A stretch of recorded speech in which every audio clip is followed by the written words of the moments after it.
Student अब जो हम समझ रहे हैं, देखो अभी हमने जो एक्सपेरिमेंट समझा था, अभी जो एक्सपेरिमेंट करा, उसी एक्सपेरिमेंट से हमने सीखा ऑन हीटिंग जब हम किसी चीज़ को गर्म करते हैं तो या तो टेम्परेचर इंक्रीज होता है या स्टेट चेंज होता है, या तो उसकी अवस्था में परिवर्तन होगा, या तो उसकी अवस्था में परिवर्तन होगा, या फिर टेम्परेचर इंक्रीज यानी या उसके तापमान बढ़ेगा।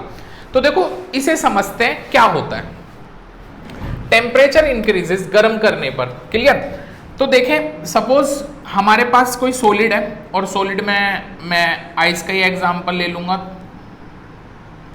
क्लियर। तो सपोज मैंने मान लिया कि ये हमारी क्या है, आइस है, क्लियर। तो आपको पता है आइस जो होती है वो सॉलिड है, आइस क्या है, सॉलिड है।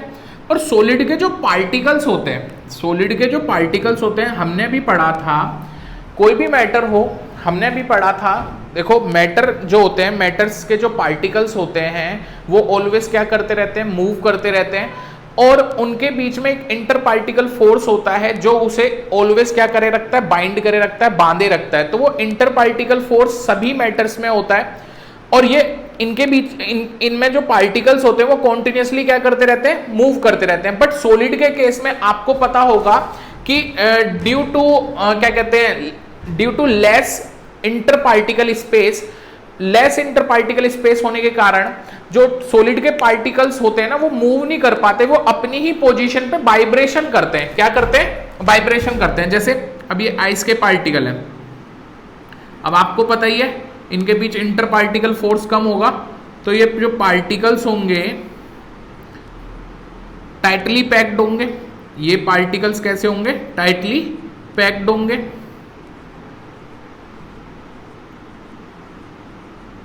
अभी मैंने सॉलिड का बना दिया, क्लियर। अब ये जो पार्टिकल्स है इसमें बड़े टाइटली पैक है। सपोज इस वाली आइस का जो टेम्परेचर है ना -25 डिग्री सेल्सियस है, कितना, -25 डिग्री सेल्सियस। तो ये जो सॉलिड यानी इस आइस के जो पार्टिकल्स होंगे वो क्या कर रहे होंगे, मूव कर रहे होंगे आगे पीछे आगे। मतलब अब इनमें पता है आपको, देखो इनके पास मूव करने के लिए स्पेस तो है नहीं, तो ये क्या करेंगे, ये अपनी ही पोजीशन पे वाइब्रेशन करते हैं, यानी अपनी पोजीशन पे रह के क्या कर रहे होंगे, वाइब्रेशन कर रहे होंगे, हिल रहे होंगे, वाइब्रेट हो रहे होंगे।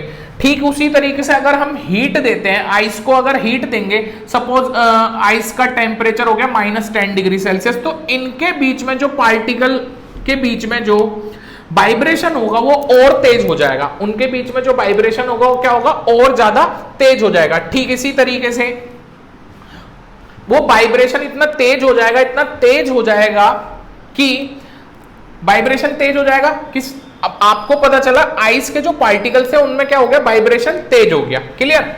ठीक इसी तरीके से अगर मैं लिक्विड की बात करूं, तो इनके अंदर लिक्विड की बात करूं, या इस एक बार इसे और समझते, तो जो इनके बीच में वाइब्रेशन तेज होने के कारण क्या होगा, इसके अंदर जो काइनेटिक एनर्जी होगी, देखो आपको पता पार्टिकल ऑलवेज मूव तो करते रहते हैं, यानी उनके पास कोई ना कोई काइनेटिक एनर्जी तो होती है।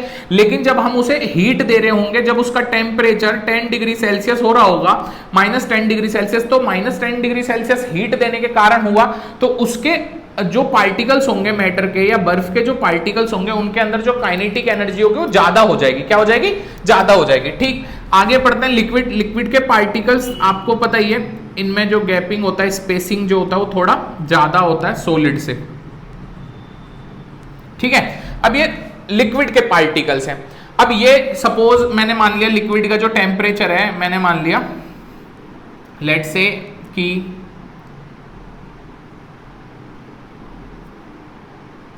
70 डिग्री सेल्सियस का टेम्परेचर, कितना, 70 डिग्री सेल्सियस का टेम्परेचर मैंने मान लिया। अब आपको पता है लिक्विड का जब टेम्परेचर 70 डिग्री सेल्सियस होगा तो इसके जो ये पार्टिकल्स होंगे वो मूव कर रहे होंगे इधर उधर इधर उधर, और वो कौन सा मोशन कर रहे होंगे, रैंडम मोशन कर रहे होंगे, बहुत तेजी से रैंडम मोशन कर रहे होंगे।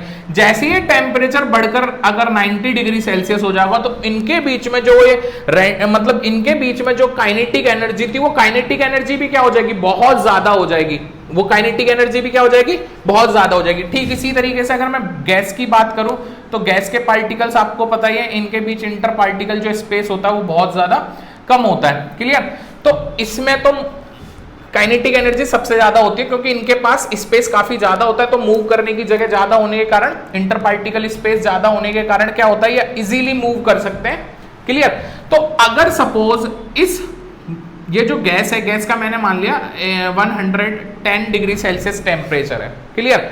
अगर इसको और हीट करें तो 150 डिग्री सेल्सियस सपोज हो गया, तो बच्चे इसके जो पार्टिकल्स होंगे ना वो और बहुत तेजी से मूव करने लगेंगे, रैंडम मोशन इधर उधर, समझ रहे हो ना।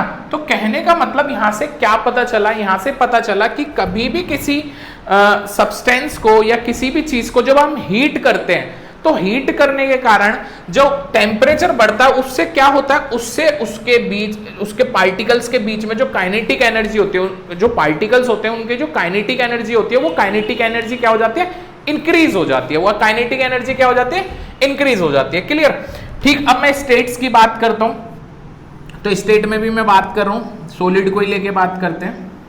तो आपको पता है, देखो सॉलिड के पार्टिकल्स क्या होते हैं, बहुत क्लोजली पैक्ड होते हैं। सॉलिड के पार्टिकल्स क्या होंगे, बहुत क्लोजली पैक्ड होंगे, और ये इतने क्लोजली पैक्ड होते हैं कि आपको पता ही है कि ये अपनी ही पोजीशन पे क्या कर रहे होते हैं, वाइब्रेशन कर रहे होते हैं।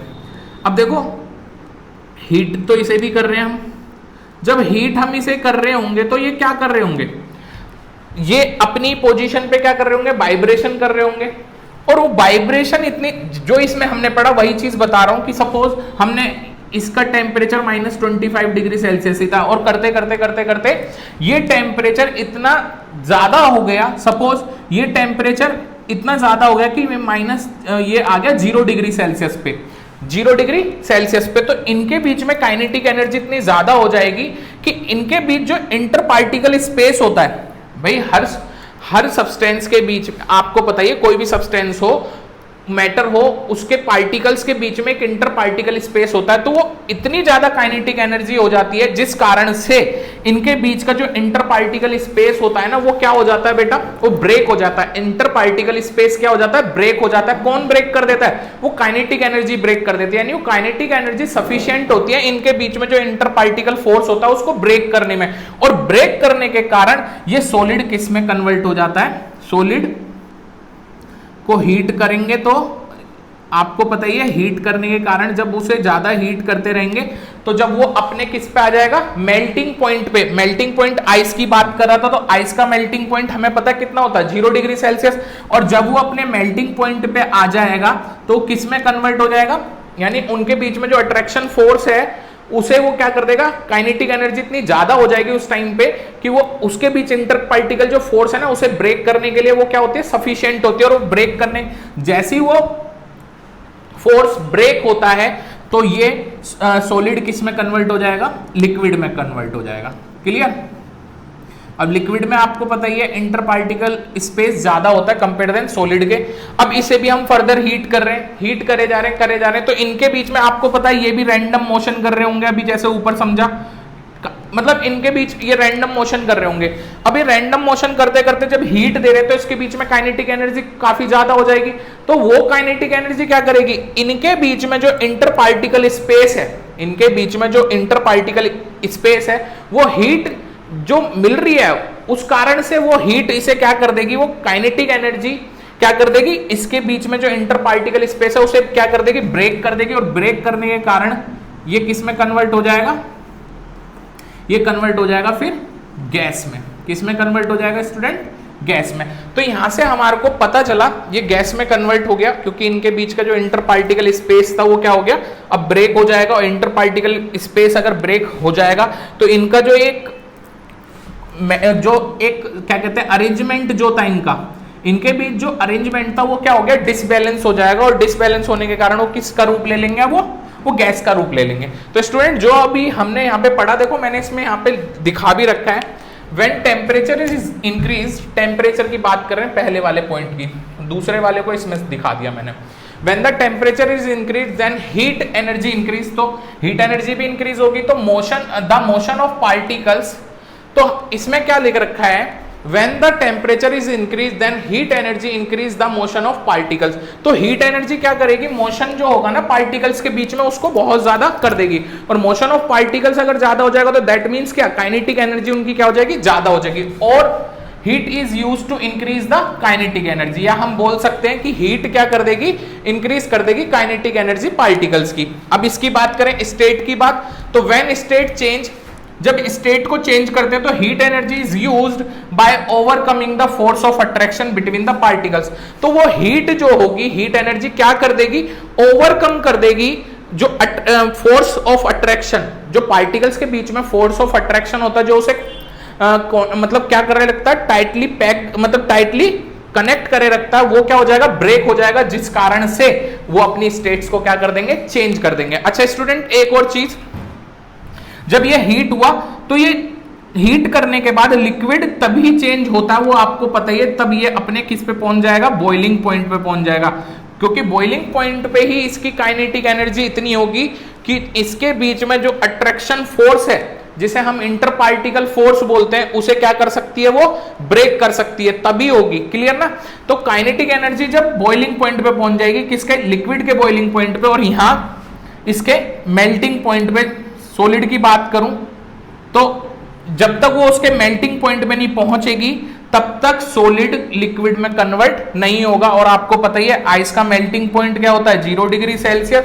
और ठीक उसी तरीके से अगर मैं लिक्विड के बॉइलिंग पॉइंट की बात करूं तो वो कितना होता है, आइस यानी वाटर, वाटर का बॉइलिंग पॉइंट कितना होता है, 100 डिग्री सेल्सियस। Clear student? एक और चीज, जब हम इसे स्टूडेंट ठंडा करते हैं ना, तो देखो सॉलिड को, इसको गैस को अगर हम ठंडा करेंगे तो इसके बीच में, जब हम ठंडा करते हैं तो इनके बीच में जो काइनेटिक एनर्जी है, गैसेस की काइनेटिक एनर्जी बहुत ज्यादा होती है, तो वो काइनेटिक एनर्जी धीरे धीरे क्या हो जाएगी, कम हो जाएगी। जैसे उसे कूल करते रहेंगे तो वो इतनी कम हो जाएगी, इतने कम होते होते होते होते वो इसके जो पार्टिकल्स हैं इनके बीच में जो अट्रैक्शन फोर्स होगा, वो कहने का मतलब जैसे जैसे काइनेटिक एनर्जी कम होती जाएगी वो आपस में क्या आते रहेंगे, पास आते रहेंगे। और जैसे जैसे वो पास आएंगे कूल होके, तो आपका जो ये गैस है वो किस में कन्वर्ट हो जाएगी, वो लिक्विड में कन्वर्ट हो जाएगी।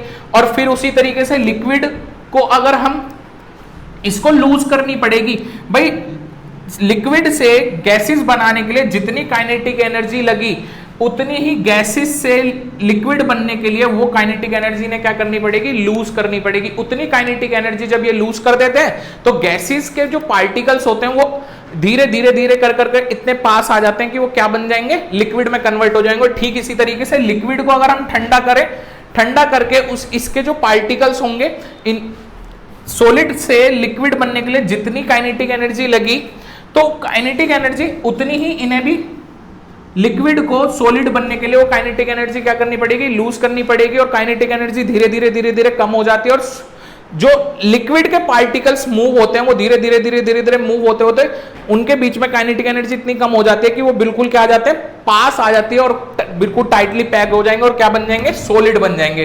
तो स्टूडेंट यहां से बिल्कुल आपको क्लियर पता चल रहा है कि स्टेट चेंज होने में क्या होता है। स्टेट चेंज होने का कुछ नहीं है, जैसे ही हम उसे हीट कर रहे हैं, स्टेट चेंज की कंडीशन में जब किसी सब्सटेंस को हम हीट कर रहे होते हैं, कंटिन्यू हीट कर रहे हैं, तो जब उसकी स्टेट चेंज हो रही होती है, उस सिचुएशन में उनके बीच में मैटर के जो पार्टिकल्स होते हैं उनके बीच में जो अट्रैक्शन फोर्स होता है जो उन्हें बाइंड करे रखता है कंटिन्यू, वो क्या हो जाता है, ब्रेक हो जाता है। तो यहाँ पे बेसिकली सिर्फ और सिर्फ हमें ये समझना है कि इनके बीच में जो इंटर पार्टिकल फोर्स होता है ना, इनके बीच में मैटर के बीच में जो इंटर पार्टिकल फोर्स होता है उसे ब्रेक करने के लिए एनर्जी की जरूरत होती है। जब हम वो गर्म कर रहे होते हैं तो वो एनर्जी उसे मिल जाती है, जिस कारण से उनके बीच में जो इंटर पार्टिकल फोर्स होता है वो क्या हो जाता है, ब्रेक हो जाता है। और ब्रेक होने के कारण मैटर अपनी स्टेट्स को, फिजिकल स्टेट को क्या कर लेता है, चेंज कर लेता है।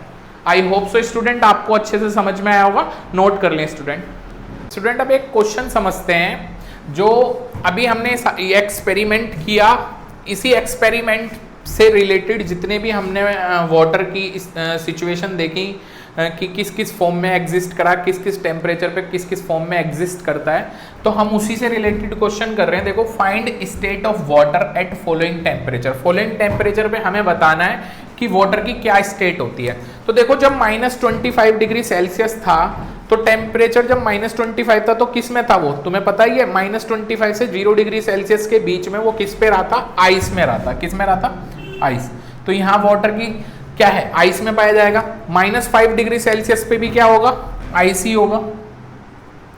70 डिग्री सेल्सियस, तो देखो 70 डिग्री सेल्सियस पे क्या है, वाटर की फॉर्म में पाया जाएगा। 120 डिग्री सेल्सियस, आपको पता है 100 डिग्री सेल्सियस के बाद जब भी ऊपर राइज होगा टेम्परेचर तो वो स्टीम फॉर्म में पाया जाएगा, यानी गैस की फॉर्म में पाया जाएगा।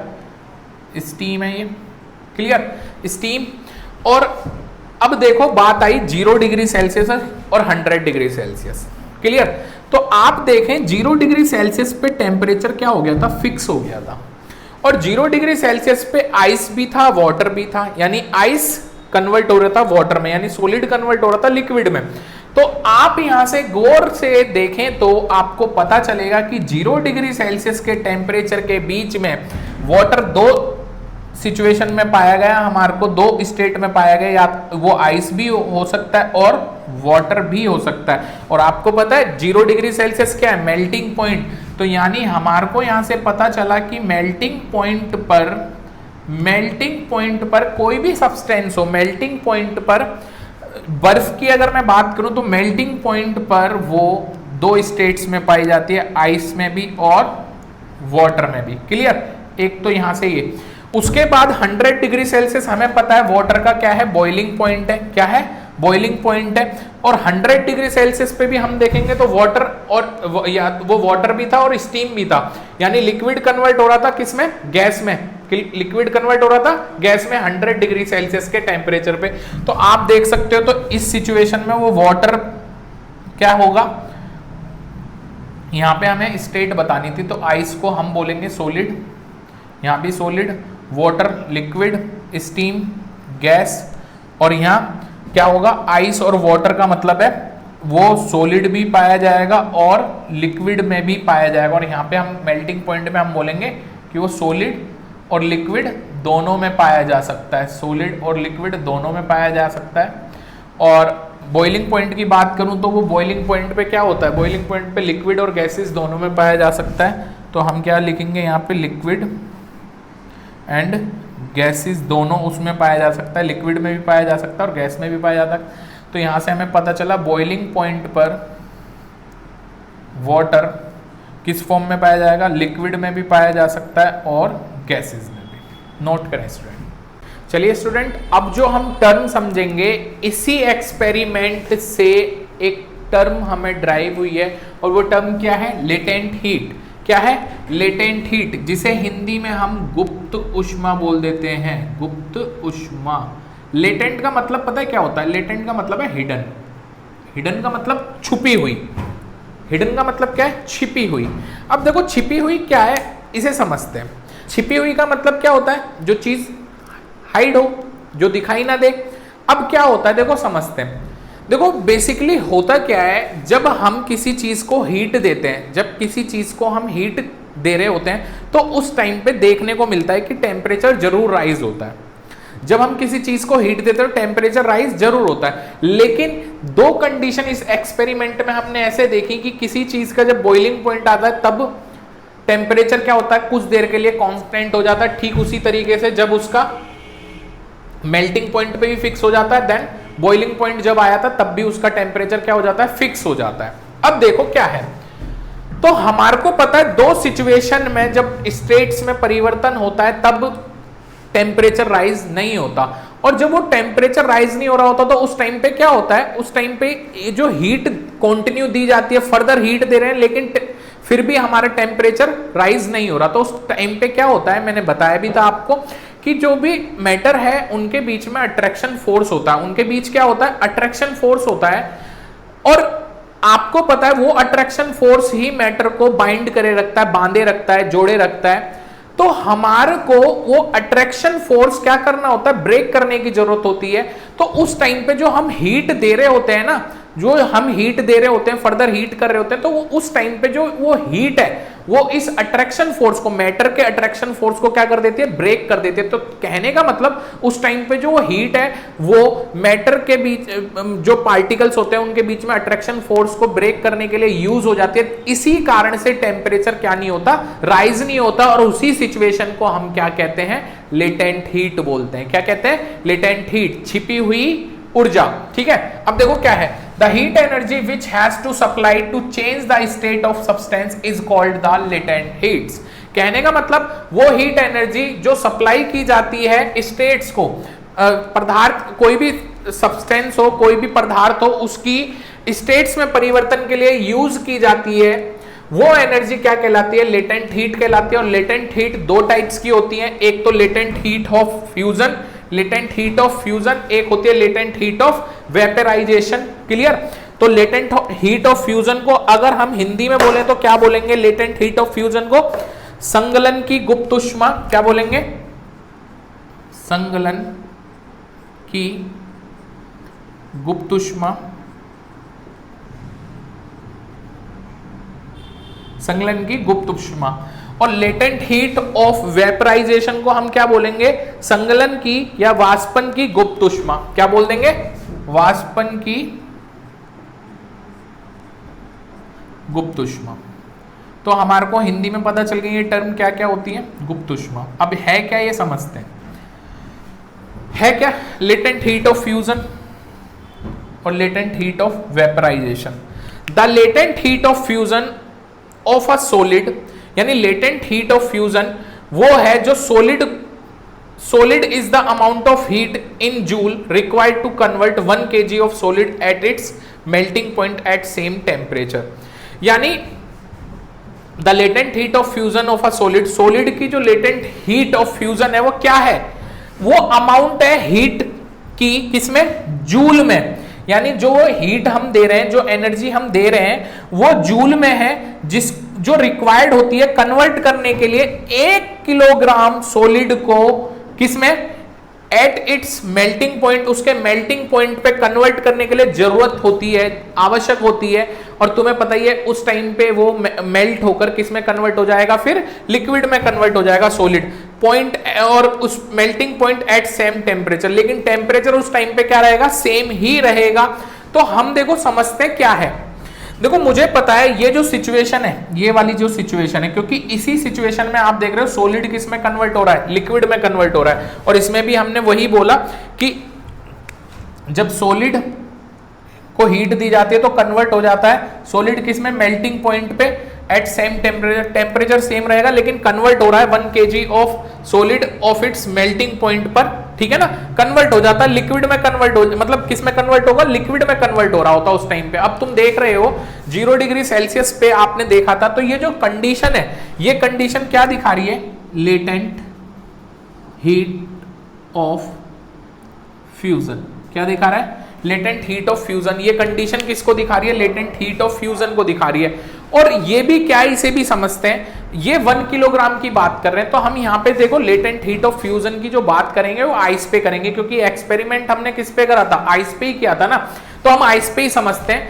तो नॉर्मली देखो इस चीज को समझाने के लिए मैं एक एग्जाम्पल ले लेता हूं। 1 किलोग्राम जब आइस को 1 किलोग्राम आइस को हम हीट तो करते ही हैं, हीट कर रहे हैं, और किस में कन्वर्ट कर रहे हैं? उसे वाटर में कन्वर्ट कर रहे हैं, वाटर यानी लिक्विड में। लेकिन टेम्परेचर यहाँ भी 0 डिग्री सेल्सियस और यहाँ भी क्या है? 0 डिग्री सेल्सियस है। लेकिन उस टाइम पे हीट तो देनी पड़ती है, तो हमें कितनी हीट देनी पड़ती है? 1 किलोग्राम आइस के लिए वही हमारी क्या कहलाती है? Latent heat of fusion. और वो हीट कितनी है बेटा? 3.34 इंटू 10 की पावर 5 जूल पर केजी। पर केजी का मतलब है 1 किलोग्राम के लिए हमें जो हीट देनी पड़ेगी वो कितनी देनी पड़ेगी?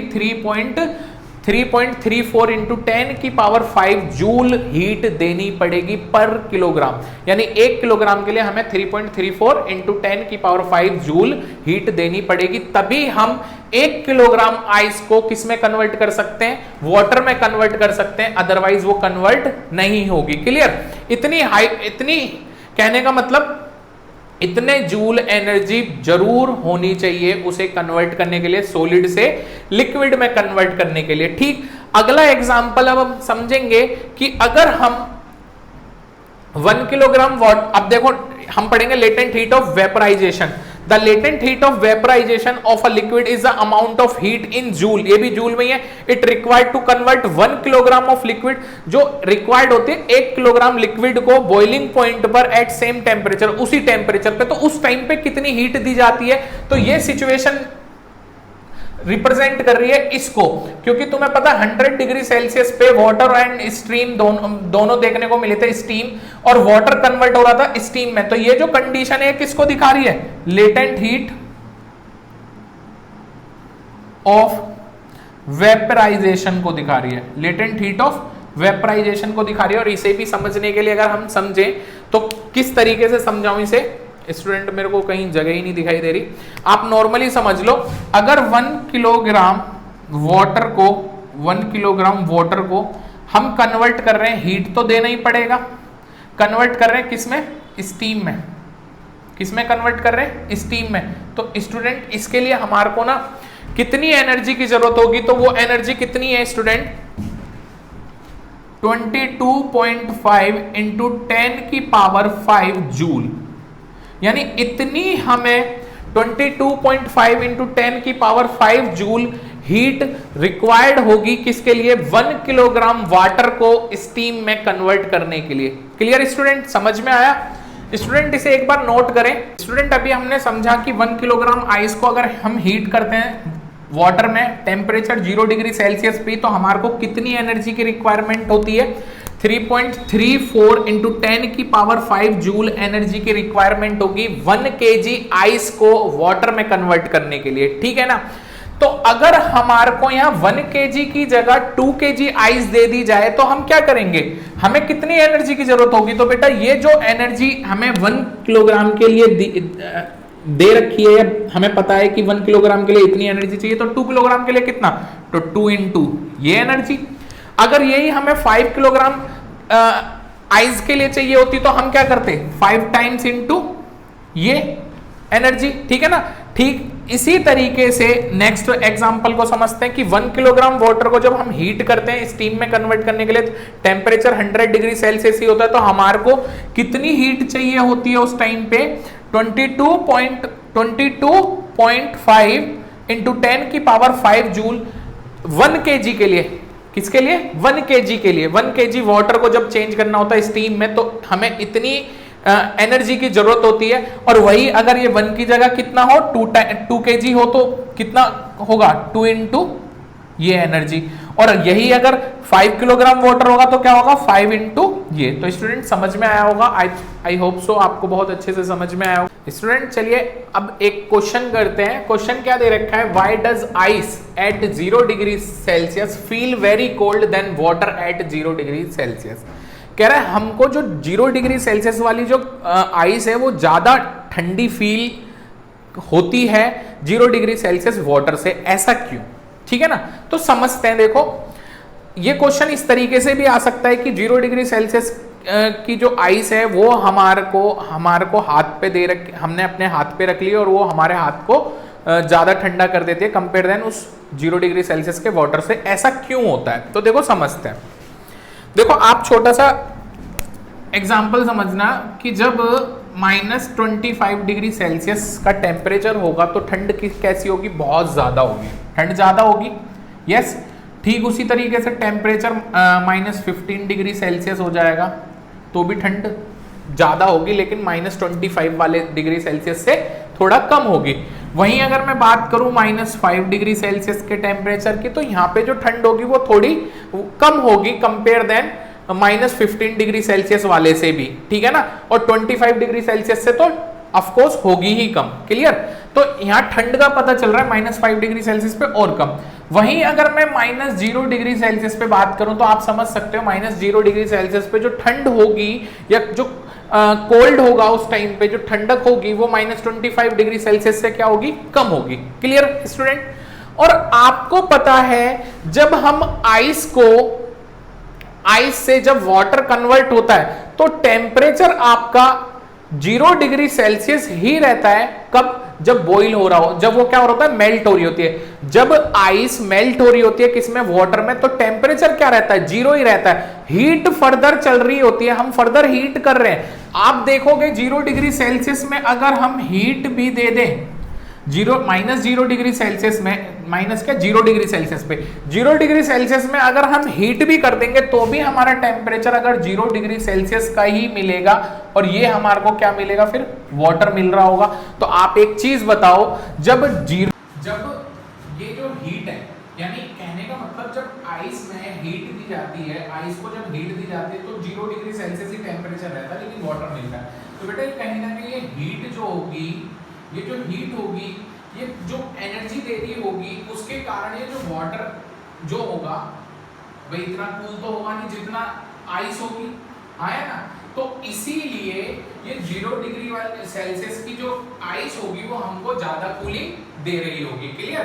तो इसे समझते हैं। The piece of ice held in our hand start melting slowly and our hand feels very cold. तो हमारा हाथ बहुत ठंडा महसूस करेगा because it take latent heat from our hand. क्यों? क्योंकि ये लेटेंट, तुम्हें पता ही है, एक स्टेट से दूसरे स्टेट में चेंज होने के लिए और सॉलिड से लिक्विड में चेंज होने के लिए हमें लेटेंट हीट ऑफ फ्यूजन की जरूरत होती है। और वो लेटेंट हीट ऑफ फ्यूजन जो होगी, वो लेटेंट हीट ऑफ फ्यूजन की जो होगी वो कहां से ले लेगा? वो हमारे हैंड से ले लेगा ये। और लेने के कारण क्या होगा? Our hand losses heat to ice making us feel cold, जिस कारण से हमारे को ज्यादा ठंडा लगेगा। तो समझ में आया ना स्टूडेंट? क्योंकि इसमें हीट भी दे रहे हैं तो बेटा कहीं ना कहीं ये हीट भी तो कोई ना कोई रोल प्ले कर रही होगी, और जिस कारण से जो टेम्परेचर 0 डिग्री रहेगा, लेकिन कहीं ना कहीं इस हीट एनर्जी के कारण इसका जो हीट है वो थोड़ी कम होगी। क्लियर ना? तो यहाँ पे समझ में आ गया ना, ये कूलिंग जो होगी, इसकी हीट भी दी तो ये कूलिंग कम हो गई होगी इस वाली कूलिंग के। तो 0 डिग्री सेल्सियस पे ज्यादा कूल होता है वाटर के, क्योंकि इसमें हीट जो दी जा रही है तो कहीं ना कहीं कूलिंग को उसको क्या कर देगी? कम कर देगी। नोट करें स्टूडेंट। नेक्स्ट क्वेश्चन देखते हैं। Why does steam at 100 degree Celsius cause more burn than water at 100 degree Celsius? कि जो 100 डिग्री सेल्सियस की जो स्टीम होती है ना, वो हमें ज्यादा बर्न यानी जला देती है 100 डिग्री सेल्सियस ऑफ वाटर से। कारण क्या है? तो देखो इसे भी समझते हैं, ठीक उसी क्वेश्चन की तरह है, ये भी समझते हैं। क्या देखो, जब हमारे शरीर पर, बॉडी पर या हैंड पर 50 डिग्री सेल्सियस का अगर वाटर गिरता है, 50 डिग्री सेल्सियस का वाटर अगर गिरता है तो वो हमें जलाएगा, डेफिनेटली जलाएगा। जब 50 डिग्री सेल्सियस का टेम्परेचर जलाएगा। वहीं अगर मैं 70 डिग्री सेल्सियस के वाटर को अगर हमारे हाथ पे गिरता है तो वो भी जलाएगा। लेकिन आपको पता है यहाँ जो जलाएगा ना हाथ, 70 डिग्री सेल्सियस का जो टेम्परेचर पे जो हमारा हाथ बर्न हो रहा होगा वो 50 डिग्री सेल्सियस से ज्यादा हो रहा होगा। ठीक उसी तरीके से जब 90 डिग्री सेल्सियस का टेम्परेचर हो रहा होगा तो इस पे जो हमारा हाथ बर्न हो रहा होगा वो 70 डिग्री सेल्सियस से ज्यादा बर्न हो रहा होगा। ठीक उसी तरीके से 95 डिग्री सेल्सियस की बात करूं तो इस पे जो हमारा हाथ बर्न हो रहा होगा वो 90 डिग्री सेल्सियस से ज्यादा हो रहा होगा। और ठीक उसी तरीके से मैं अगर 100 डिग्री सेल्सियस की बात करूं तो 100 degree Celsius water, 100 degree Celsius water की अगर बात करूं तो आपको पता है जब 100 डिग्री सेल्सियस हमारा वाटर होता है ना, इसे हम फर्दर हीट करते हैं, हीट करते रहेंगे तो ये किस में कन्वर्ट हो जाता है? 100 डिग्री सेल्सियस की ही स्टीम में कन्वर्ट हो जाएगा। किस में कन्वर्ट हो जाएगा? स्टीम में। तो आप देखो स्टूडेंट गौर से, तो 100 डिग्री सेल्सियस ऑफ वाटर में मोर हीट है, हम और फर्दर हीट करेंगे तब जाके वो 100 डिग्री सेल्सियस की स्टीम में कन्वर्ट होगा। तो आप समझ सकते हो कि इसमें जो ये हीट है, ये जो हीट है ये किस रूप में छुप गई होगी? लेटेंट हीट के रूप में छुप गई होगी। और ये लेटेंट हीट हमारे को ज्यादा नुकसान पहुंचा रही होगी। ये जो हीट है यहाँ लेटेंट हीट के रूप में क्या हो गई होगी? हाइड हो गई होगी, जिस कारण से 100 डिग्री सेल्सियस की जो स्टीम होगी वो हमारे को ज्यादा बर्न कर रही होगी। क्योंकि आपको पता है 100 डिग्री सेल्सियस को हम और ज्यादा हीट करें, फर्दर हीट करें, तब जाके हमें 100 डिग्री सेल्सियस की स्टीम मिलती है। तो स्टूडेंट यहां से आपको बिल्कुल क्लियर हो गया होगा कि 100 डिग्री सेल्सियस बॉइलिंग जो वाटर होता है उससे ज्यादा 100 डिग्री सेल्सियस की स्टीम हमारे को ज्यादा नुकसान पहुंचाएगी। क्लियर? तो इसे देखो समझते हैं। water at 100 degree Celsius convert to steam at 100 degree on the supplying more heat, यानी हमारे को मोर हीट देनी पड़ेगी तब जाके वो कन्वर्ट होता है स्टीम में। This is due to the fact steam contain more heat. तो यहां से आपको बिल्कुल क्लियर पता चल रहा है कि स्टीम कंटेन कर रही है मोर हीट, क्योंकि हीट उसे फर्दर देंगे तभी तो वो स्टीम में कन्वर्ट होएगा, वाटर स्टीम में तभी तो कन्वर्ट होगा। तो इससे पता चल रहा है स्टीम कंटेन कर रही है more heat in the form of latent heat. किस रूप में? लेटेंट हीट के रूप में then boiling water at 100 degree. 100 degree Celsius पे जो वाटर है उससे ज्यादा मोर जो हीट होगी, मतलब हीट होगी, वो कौन कंटेन कर रहा होगा? स्टीम कंटेन कर रही होगी। तो so steam will cause more severe burn, तो हमारे को बहुत ज्यादा मतलब ज्यादा बर्न कर रही होगी, बहुत ज्यादा नुकसान पहुंचा रही होगी। समझ में आया स्टूडेंट? नोट करें स्टूडेंट। अब जो पढ़ेंगे सब्लिमेशन के बारे में पढ़ेंगे, जिसे हिंदी में ऊर्ध्वपातान बोलते हैं। है क्या ये सब्लिमेशन? समझते हैं। देखो मोस्टली क्या होता है स्टूडेंट, जब कभी हम सॉलिड को हीट करते हैं तो सॉलिड को हीट करने पे सॉलिड किस में कन्वर्ट हो जाता है? लिक्विड में। फिर लिक्विड को हीट करते हैं तो किस में कन्वर्ट हो जाता है? गैस में। और ठीक उसी तरीके से अगर गैस को हम क्या करें स्टूडेंट? कूल करें तो गैस किस में कन्वर्ट हो जाएगी? लिक्विड में। और लिक्विड को कूल करें तो हम वो किस में कन्वर्ट हो जाएगा? हीट में। बट जरूरी नहीं है स्टूडेंट हमेशा ऐसा हो, कभी कभार ऐसा होता है। आप देखोगे मोर ओवर, मतलब मैं आपको बोलूं कि रेयरली कभी कभार ऐसा होगा कि सॉलिड ना लिक्विड में कन्वर्ट ना होकर सॉलिड डायरेक्ट किस में कन्वर्ट हो जाता है? गैस में कन्वर्ट हो जाता है हीट करने पर। और गैस कूल करने पर डायरेक्ट किस में कन्वर्ट हो जाती है? सॉलिड में कन्वर्ट हो जाती है। तो स्टूडेंट उसी को हम क्या कहते हैं? उसी प्रोसेस को हम सब्लिमेशन के नाम से जानते हैं। उसी प्रोसेस को हम किस नाम से जानते हैं? सब्लिमेशन के नाम से जानते हैं। देखें, the changing of solid directly into vapour, vapour यानी गैस में, ऑन हीटिंग, हीट करने पर जब सॉलिड डायरेक्ट किस में कन्वर्ट हो जाए? किस में कन्वर्ट हो जाए? वेपर में यानी गैस में। End of vapour into solid on cooling, और वेपर ठंडा करने पर सॉलिड में कन्वर्ट हो जाए, इज नोन एज सब्लिमेशन। उसे किस नाम से जाना जाता है? सब्लिमेशन के नाम से जाना जाता है। इस तरीके से अभी समझ सकते हो, सॉलिड को हीट किया, वेपर यानी गैस बन गया, और गैस को अगर हमने कूल किया तो सॉलिड बन गया। अब स्टूडेंट इसमें देखो, मैं आपको ये समझाना चाह रहा हूं ऐसा क्यों होता है। ऐसा क्यों होता है कि सॉलिड डायरेक्ट वेपर में कन्वर्ट हो जाता है, और वेपर को अगर हम कूल करें तो डायरेक्ट सॉलिड में कन्वर्ट हो जाता है। तो देखो समझाता हूं। कुछ सब्सटेंस हैं, उनकी ऐसी प्रॉपर्टीज होती हैं कि वो डायरेक्ट सॉलिड से मतलब हीट करने पर गैस में कन्वर्ट होंगे, और गैस को अगर कूल कर लेंगे तो सॉलिड में कन्वर्ट हो जाएंगे। कुछ सब्सटेंस जो मैंने यहाँ पे दे भी रखे, the common substance which undergo sublimations are, कौन कौन से हैं? अमोनियम क्लोराइड है, आयोडीन है, कैम्फर है, नेफिथिलीन एंड एंथ्रासीन। ये एंथ्रासीन जो है ये कॉमन मतलब ऐसे सब्सटेंस हैं जो क्या हो जाते हैं बच्चे? ये सब्लिमेशन हो जाएंगे। ठीक है ना? ये सब्सटेंस है जो सब्लिमेशन हो सकता है। अब देखो मैं समझाता हूं। देखो इसमें जो है ना, ये कॉमन यूज होने वाली चीज है। नेफ्थलीन हमारे घर में भी यूज होती है, आपने देखा होगा। मम्मी अलमारा जो हमारी अलमेरा होती है उसमें जो कपड़े रखती हैं, उन कपड़ों में एक छोटी छोटी सी अगर गोली देखोगे, वाइट कलर की गोली होती है स्फीयर शेप की, उन गोलियों को रखती हैं। एक्चुअल क्या वो गोली इसलिए रखी जाती है ताकि हमारे जो कपड़े हैं उनको कीड़ा ना लगे। लेकिन उसमें आप देखोगे एक बड़ी इंटरेस्टिंग सी चीज होगी, जैसे जब तक वो गोली उसमें कपड़ों के बीच में रखे उसमें कीड़े नहीं लगते। ठीक है ना? वो गोली कुछ दिन बाद आप देखोगे डायरेक्ट मतलब सॉलिड फॉर्म में होती है, और कुछ दिन बाद देखोगे बड़े इंटरेस्टिंग सी चीज होगी कि वो बिल्कुल डिसअपियर हो जाएगी वहां से। यानी डिसअपियर का मतलब क्या है? वो गैस में कन्वर्ट हो गई। तो स्टूडेंट वो चीज ही हमारे जो प्रोडक्ट हैं यही हमारे क्या होते हैं? सब्लिमेशंस के एग्जाम्पल है। अमोनियम क्लोराइड हो गए, आयोडीन हो गए, कैम्फर हो गया, नेफ्थलीन हो गया एंड एंथ्रासीन हो गए। अब ऐसा होता क्यों है? ये जो सब्सटेंस मैंने दिए इनकी ऐसी प्रॉपर्टी होती है कि जब इन्हें हम हीट करते हैं ना, तो इनके पार्टिकल्स के बीच में इतनी तेजी से काइनेटिक एनर्जी आ जाती है, उनके बीच में इतनी काइनेटिक एनर्जी आ जाती है, बहुत ज्यादा काइनेटिक एनर्जी आ जाती है कि जो सॉलिड्स के पार्टिकल्स होते हैं उनके जो बीच में इंटर पार्टिकल फोर्स होता है वो क्या हो जाता है? बहुत क्विकली वो क्या कर देंगे? उसे ब्रेक कर देंगे, तोड़ देंगे, और तोड़ने के बाद क्या हो जाएंगे? इसके पार्टिकल्स क्या हो जाएंगे? कंप्लीटली सेपरेट हो जाएंगे। कंप्लीटली क्या हो जाएंगे? सेपरेट हो जाएंगे, और सेपरेट होने के कारण किस में आ जाएंगे?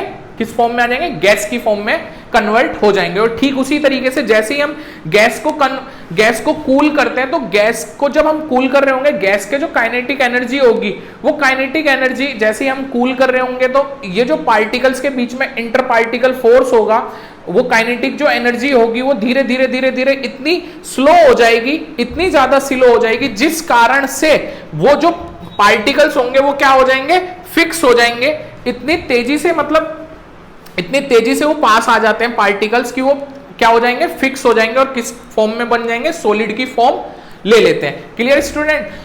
अच्छा, एक और एग्जांपल, सॉलिड कार्बन डाइऑक्साइड। ये सॉलिड कार्बन डाइऑक्साइड क्या है, इसे ड्राई आइस के नाम से भी जाना जाता है। तो स्टूडेंट इसके बारे में मैं आगे भी बताऊंगा।